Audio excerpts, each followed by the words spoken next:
మేషరాశి వారికి ఈ వారంలో అదృష్టం కలిసొచ్చే సూచనలు ఉన్నాయండి. ప్రధానంగా 4 గ్రహాలు సహకరిస్తున్నాయి. ఉత్తమ కాలం. ముఖ్యంగా లాభంలో కేతువు, పంచమంలో గురువు, 4వ రాశిలో బుధగ్రహము, శుక్రగ్రహము. ఏది తలపెట్టినా ఇట్టే పూర్తవుతుంది. సహాయ సహకారాలు ఉంటాయి. అదృష్టం లభిస్తుంది. ధనలాభం ఉంది.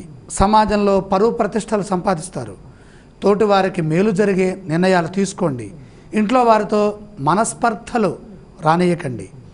మనశ్శాంతి తగ్గకుండా చైతన్యవంతంగా ముందుకు సాగండి.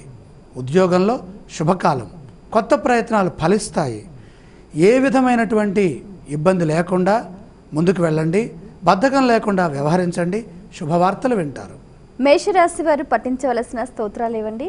ప్రధానంగా శని స్తోత్రం చదువుకోవాలి. శని శక్తికి సంకేతం.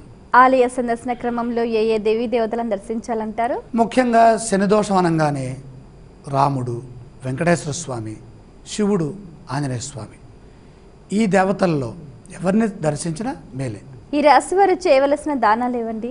ముఖ్యంగా శని దోషం ఇక్కడ అడ్డుకుంటుంది కాబట్టి అష్టమ శని దోష నివారణార్థమై నల్ల నువ్వులు పండితులకు దానం చేస్తే మంచిది.